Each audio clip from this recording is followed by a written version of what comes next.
하나님 말씀 시편 103편 1절에서 14절까지의 말씀입니다.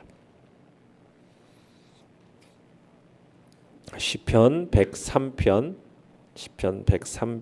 1절에서 14절의 말씀 우리 한 목소리로 같이 읽도록 하겠습니다. 시편 103편 1절에서 14절입니다. 시작. 내 영혼아 여호와를 송축하라. 내 속에 있는 것들아 다 그의 거룩한 이름을 송축하라. 내 영혼아 여호와를 송축하며 그의 모든 은택을 잊지 말지어다. 그가 내 모든 죄악을 사하시며 내 모든 병을 고치시며 내 생명을 파멸해서 속량하시고 인자와 긍휼로 관을 씌우시며 좋은 것으로 내 소원을 만족하게 하사 내 청춘을 독수리같이 새롭게 하시는도다. 여호와께서 공의로운 일을 행하시며 억압당하는 모든 자를 위하여 심판하시는도다. 그의 행위를 모세에게 그의 행사를 이스라엘 자손에게 알리셨도다. 여호와는 긍휼이 많으시고 은혜로우시며 노하기를 더디하시고 인자하심이 풍부하시도다. 자주 경책하지 아니하시며 노를 영원히 품지 아니하시리로다. 우리의 죄를 따라 우리를 처벌하지는 아니하시며 우리의 죄악을 따라 우리에게 그대로 갚지는 아니하셨으니 이는 하늘이 땅에서 높음같이 그를 경외하는 자에게 그의 인자하심이 크심이로다. 동이 서에서 먼 것 같이 우리의 죄과를 우리에게서 멀리 옮기셨으며 아버지가 자식을 긍휼히 여김같이 여호와께서는 자기를 경외하는 자를 긍휼히 여기시나니 이는 그가 우리의 체질을 아시며 우리가 단지 먼지뿐임을 기억하심이로다. 아멘. 오늘 말씀의 제목은 내가 기억해야 할 은택이라는 제목으로 말씀을 나눕니다. 이 시는 다윗의 시라고 되어 있고요. 이 시의 전체적인 분위기는 굉장히 밝고 힘찬 율동미가 돋보이는 시입니다. 경쾌하고요. 그러면서 여호와의 인자하심에 대한 전 우주적인 찬양을 촉구하고 있는 시가 오늘 본문의 시입니다. 내용과 문제 1번을 보시면 시인은 어떤 자세로 여호와를 송축하겠다고 다짐합니까? 자, 1절과 2절을 다시 한번 읽어보겠습니다. 시작. 내 영혼아 여호와를 송축하라. 내 속에 있는 것들아 다 그의 거룩한 이름을 송축하라. 내 영혼아 여호와를 송축하며 그의 모든 은택을 잊지 말지어다. 자, 시인 다윗은 자신의 영혼을 향해서 지금 여호와를 송축하라 이렇게 촉구하고 있죠. 그러니까 다윗은 자신의 영혼 그리고 자신의 내면을 향해서 지금 3번에 걸쳐서 거듭거듭 여호와 하나님을 송축하라 명령하고 있는 겁니다. 그러니까 입술로만 드리는 찬양이 아니라 지금 전심으로 하나님을 찬양하겠다라는 고백입니다. 이런 찬양은 하나님이 베푸신 그 은택을 기억할 때 비로소 가능합니다. 여기서 은택이라는 말이 나오죠. 모든 은택을 잊지 말지어다 하면서 은택이라는 말은 이 본래적인 의미는 뭐냐면 하나님께서 자기 백성을 위해 하신 일을 총칭하는 말입니다. 하나님께서 자기 백성을 위해서 하신 그 일을 총칭하는 말로서 은택이라는 단어를 쓰고 있습니다. 그래서 다윗은 우리가 하나님의 그 은택을 잊지 않는 것이 성도로서 얼마나 중요한 일인지를 분명히 알고 그것을 경계하고 있는 거죠. 자, 내용관찰 문제 2번을 보시면 하나님께서는 어떤 사람에게 긍휼과 인자하심을 베푸십니까? 우리가 11절 13절을 보시면 하나님께서는 하나님을 경외하는 자, 하나님을 두려워하는 사람에게 긍휼과 인자함을 베푸심을 볼 수 있습니다. 11절 먼저 읽어보겠습니다. 시작. 이는 하늘이 땅에서 높음같이 그를 경외하는 자에게 그의 인자하심이 크심이로다. 그러니까 하나님을 경외하는 자에게 그의 인자하심이 크시다라고 얘기하고 있죠. 여기서 보면은 하늘과 땅이라는 표현을 쓰고 있습니다. 하늘과 땅. 그러니까 하나님의 인자에 대한 구체적인 분량을 묘사하고 있는 단어인데요. 하나님의 인자하심을 설명하고자 하는 구체적인 예증으로 하늘과 땅이라는 단어를 사용하고 있습니다. 그러니까 하늘과 땅 사이에 존재하는 그 간극만큼 하늘과 땅 얼마나 높습니까? 그것을 우리가 측량할 수가 없잖아요. 그만큼 하나님의 인자는 영원 무궁하다. 영원 무궁한 인자가 우리를 향하고 있다 말하고 있는 겁니다. 하늘이 땅에서 높음 같이 헤아릴 수도 이룰 수도 없는 무한하고 무궁한 인자, 그것을 우리를 위해 하나님이 준비해 두셨다라는 거죠. 그런 하나님의 긍휼과 인자는 아무나 받아 누리는 게 아니죠. 누가 이 하나님의 인자를 받아 누린다라고 얘기하고 있습니까? 여호와를 경외하는 자, 여호와 하나님을 두려워하는 자, 그가 인자의 대상이다라고 언급하고 있는 겁니다. 자, 13절도 읽어보겠습니다. 시작. 아버지가 자식을 긍휼히 여김같이 여호와께서는 자기를 경외하는 자를 긍휼히 여기시나니. 하나님께서 어떤 사람을 긍휼히 여기신다고요? 자기를 경외하는 자를 긍휼히 여기신다. 하나님의 인자하심, 하나님의 긍휼하심이 누구에게 베풀어진다고요? 하나님을 경외하는 자, 하나님을 두려워하는 자. 근데 하나님의 그 긍휼하심과 사랑이 어떤 사랑으로서 비교가 되고 있습니까? 하나님의 사랑을 인간의 부모가 자식을 사랑하는 그 사랑에 비유하고 있습니다. 그러니까 사람의 사랑에 대한 비유 중에서 부모가 자식을 향한 사랑만큼 무조건적이고 일방적인 사랑이 없죠. 서로 마음이 맞지 않는다고 인위적으로 단절시킬 수 없는 사랑, 그 사랑이 부모가 자식을 향한 사랑입니다. 논리적으로 설명할 수도 없고 이해할 수도 없는 그런 사랑이 부모의 자식을 향한 사랑. 그런데 하나님께서 이러한 무조건적이고 일방적인 사랑으로 하나님을 경외하는 우리를 사랑해 주신다라고 이야기하고 있는 것입니다. 자, 경외라는 말이 무슨 뜻입니까? 경외라는 말은 소극적으로 이야기하면 하나님의 권위와 하나님의 그 거룩하신 성품 그 자체를 항상 마음에 두는 것, 그렇게 두고 살아가기 때문에 거기에 위배되는 행동을 할 경우에 그 하나님의 그 어미하심을 바라보면서 두려워 떠는 것, 그것을 경외라고 합니다. 적극적으로는 그 하나님의 그 거룩하심, 그것을 사랑하는 삶의 자세, 그게 경외입니다. 그러니까 하나님에 대한 그 어미하심, 거룩하심, 그분의 그것에 대해서 정말로 두려워하면서 그걸 항상 마음에 두고, 그리고 그러기에 거기에서 하나님의 그 엄위하심에 대해서 내가 어떤 위배된 행동을 하면 두려워 떨면서, 그러면서 또 그분의 거룩하심을 마음에 두고 살아가는 그 삶의 자세가 경외예요. 그 두려워하는 마음, 공경하는 마음, 이게 함께 어우러진 마음이 경외거든요.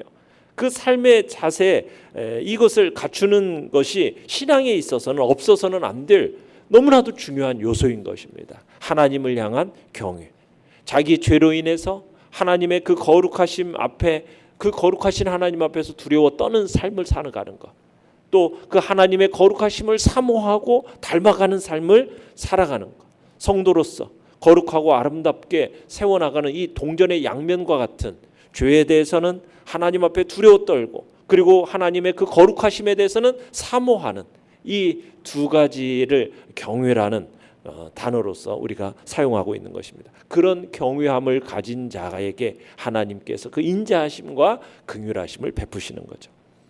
연구와 묵상 문제 3번입니다. 시인은 왜 하나님께서 자신을 경외하는 자를 긍휼히 여기신다고 고백합니까? 우리 14절을 한번 읽어보겠습니다. 14절 시작. 이는 그가 우리의 체질을 아시며 우리가 단지 먼지뿐임을 기억하심이로다. 자, 하나님이 우리의 체질을 아시기 때문입니다. 하나님께서 본래 우리가 창조된 상태가 어떠했는지를 기억하고 계시는 거죠. 하나님은 우리가 너무나도 쉽게 부서져 버리는 흙과 같은 연약한 존재라는 사실을 기억하시는 겁니다. 그래서 하나님께서는 자신을 경외하는 자를 뭐 한다고요? 긍휼히 여기신다. 긍휼히 여기신다. 창조주로서 하나님께서는 당신이 지으신 그 피조물인 인간의 면면을 빠짐없이 다 알고 계실 뿐만 아니라 그의 연약함을 긍휼히 여기시는 자비로우신 하나님이시라는 것을 지금 이야기하고 있는 것입니다. 하나님께서는 죄를 보하시면 노하십니다. 분명히 심판하시는 분이십니다. 그러나 하나님께서는 자기를 경외하는 자에 대해서는 긍휼히 여기시고 그 분노를 거두시고 오히려 그를 독수리처럼 강하게 회복시키시는 분임을 이야기를 하고 있습니다. 이런 은택을 주시는 것은 누구에게? 하나님을 경외하는 자, 하나님을 두려워하는 자에게 있다라는 거예요.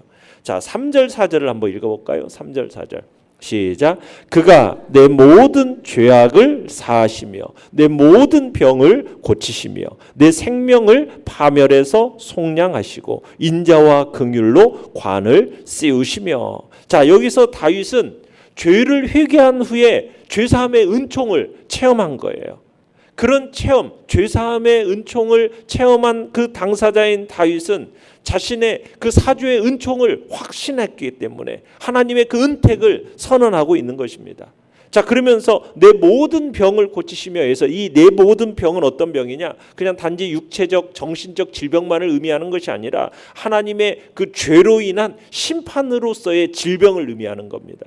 그래서 그 질병에 대해서 하나님의 그 치료의 은혜, 그 치료의 은혜는, 하나님의 치료의 은혜는 모든 망가진 것을 다 회복시키시는 그런 은혜입니다. 파멸이란 건 뭡니까? 죽음입니다. 사망을 의미합니다. 속량하다라는 것은 그 파멸, 죽음과 사망에서 속량하다는 건 뭐예요? 속량이라는 단어의 뜻은 위험에서, 어려움이나 위험에 처져 있고 아니면 큰 빚으로 노예로 팔려가는 일을 당하고 있는 자를 몸값을 치르고 사서 그를 자유롭게 해주는 것이 속량이거든요. 지금 사망의 노예가 되어서 팔려가고 있는, 파멸의 노예로 지금 되어져 가고 있는 그를 어떻게 하는 거예요? 값을 지불하고 그를 사서 자유롭게 살려주는 그 놀라운 파멸에서의 속량을 얘기하고 있습니다. 그리고는 그에게 인자와 긍휼로 관을 씌워주신다고 얘기해요. 그러면서 또 5절도 읽어볼까요? 시작. 좋은 것으로 내 소원을 만족하게 하사 내 청춘을 독수리같이 새롭게 하시는도다. 자, 여기서 소원이라는 말은 여인의 몸에, 여인들이 몸에 치장하는 장식품을 의미하는 단어입니다. 그러니까 여인들이 아름다움을 추구하려는 그 본성을 지녔기 때문에 그 기본적이고 본성적인 욕구, 그 욕구를 여기서는 소원이라고 얘기를 하고 있어요. 그런데 하나님은 이러한 본성적인 욕구에 부응할 만한 좋은 것으로 채워주신다, 이렇게 얘기를 하고 있어요. 그러니까 만족스러운 축복, 그래서 더욱 능힘 있고 능력 있게 새롭게 살아가게 될 것을 얘기하고 있습니다. 내 청춘을 독수리같이 새롭게 하시다. 그런데 여기서 다윗이 말하고는 초점은 뭐냐면 내 소원이 아니라 바로 앞에 있는 좋은 것으로, 좋은 것으로. 그러니까 다윗은 하나님께서 우리의 필요에 따라서 우리에게 필요한 가장 최선의 것을 공급하시는, 그래서 가장 최고의 아름다움으로 우리를 만족해 하시는 그런 하나님으로 노래하고 있는 것입니다. 그렇게 하나님은 우리의 모든 죄와 허물을 용서하실 뿐만 아니라 우리의 죄로 말미암는 그 질병을 치유하시고 회복시켜 주시고, 그리고 그 죽음의 자리에서 건져내셔서 우리에게 생명을 주시고, 그리고는 우리로 하여금 가장 좋은 것, 최선의 것으로 우리에게 만족해 하시는 하나님, 그런 인자와 긍휼이 풍성하신 하나님이심을 노래하고 있는 겁니다. 8절로 10절도 읽어볼까요? 시작. 여호와는 긍휼이 많으시고 은혜로우시며 노하기를 더디하시고 인자하심이 풍부하시도다. 자주 경책하지 아니하시며 노를 영원히 품지 아니하시리로다. 우리의 죄를 따라 우리에게 그대로 갚지는 아니하셨으니. 자, 여기서 보면 자주 경책하지 아니한다라고 얘기하고 있죠. 자주 경책하지 아니한다는 말은 무슨 말이냐면 끝까지 따지지 않는다라는 거예요. 두고두고 꾸짖지 않는다는 거예요. 그러니까는 그 우리가 뭐 잘못한 거 있으면은 그거 하나 가지고는 막 그거 가지고 그냥 과거의 거 다 가져다가 어떻게 막 너 이거 옛날에 이거 했잖아 하면서 자꾸 두고 아니면 그거 하나 끝까지 막 이거 끝까지 따지진, 그렇게 하는 하나님이 아니시다는 거예요. 아니시다는 거예요. 노하기를 더디하시는 하나님도 자기 백성이 범죄하면 꾸짖으시죠. 진노하시죠. 그렇지만 그 진노가 영원히 계속되지 않는다라는 거예요. 우리가 잘못했을 때 회개하고 용서를 구하면은 하나님이 그 진노를 푸신다는 거예요. 그러니까 여기서 따스한 사랑으로 그 자기 백성을 대하시는 아버지로서의 그 사랑의 면모를 우리가 보게 되는 거죠. 자, 그러면서 또 12절도 읽어보겠습니다. 12절 시작. 동이 서에서 먼 것 같이 우리의 죄가를 우리에게서 멀리 옮기셨으며. 자, 여기서 동과 서라는 개념을 쓰고 있는데 이 동과 서의 개념은 뭐냐면 만날래야 만날 수 없는 그런 평행선과 같은 개념으로서의 동과 서입니다. 그래서 이게 동과 서는 서로 만날 수가 없어요. 영원하다라는 거예요. 무한에 대한 비유적인 표현이 동과 서입니다. 그러니까 하나님께서 한번 잊기로 작정하신 죄에 대해서는 일말의 가능성도 없이 완전히 지우셨다라는 거예요. 용서하셨다라는 거예요. 그러니까 하나님이 우리의 죄에 대해서 동에서 서까지 멀다라는 이 개념을 사용하면서 하나님의 그 죄 용서함, 사죄의 은총은 완전 무결하다라는 거예요. 그러니까 하나님은 한번 용서하신 죄에 대해서는 두 번 다시 거론하는 법이 없으시다. 우리의 죄에 대해서 하나님께서 행하신 이 모든 일에 대해 바로 하나님의 그 무궁하신 사랑, 긍휼, 은혜에 근거하여서 이루어진 것임을 얘기하고 있는 것입니다.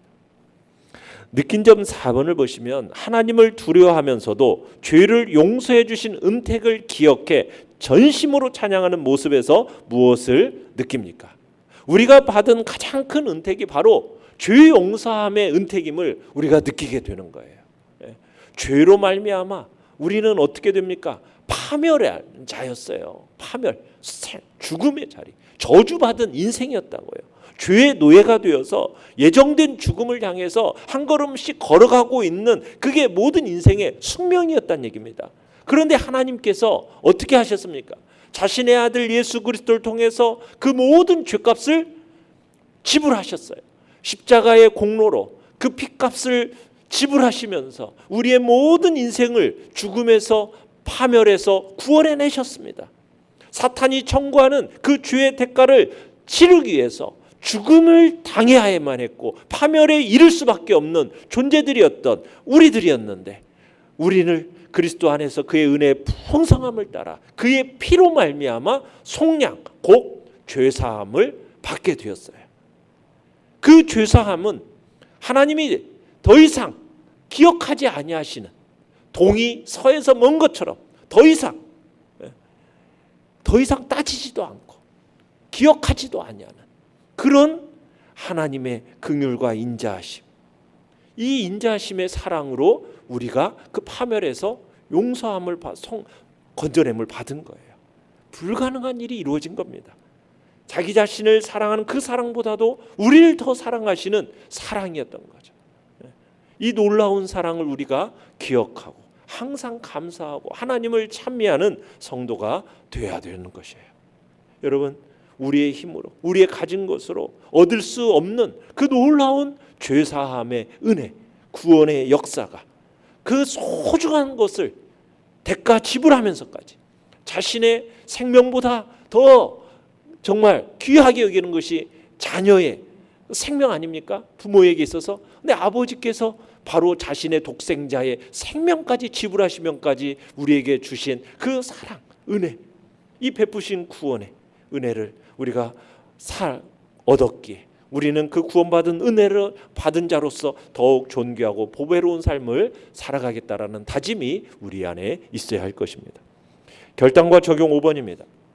하나님을 찬양할 때 기억해야 할 하나님의 가장 큰 은혜는 무엇입니까? 그 은택을 기억하는 자로서 어떤 마음과 고백으로 하나님께 예배 드리겠습니까? 하나님을 찬양할 때 우리가 다른 어떤 것보다 최고의 정말 가장 가치 있는 것은 바로 죄 용서함을 받은 놀라운 은택임을 오늘 우리가 다시 한번 기억하고 그 은택과 함께 하나님의 자녀 삼으심, 또 우리에게 의롭다 하심, 그리고 우리에게 베풀어 주신 또 여러 가지 은택들을 우리들이 기억해내고 특별히 십자가를 통해 자신의 생명을 대가 지불하시면서까지 우리에게 주신 그 구원의 은총, 사죄의 은총을 다시 한번 우리의 마음속에 생각해내면서 하나님 앞에 찬양하고 하나님을 높이는 복된 자리에 있으시길 바랍니다.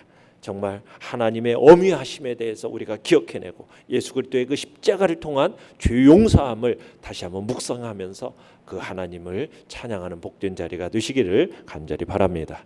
오늘의 기도 같이 읽겠습니다. 시작. 내 죄를 위해 피 흘리신 예수 그리스도의 십자가의 공로를 늘 찬양하게 하소서. 아멘.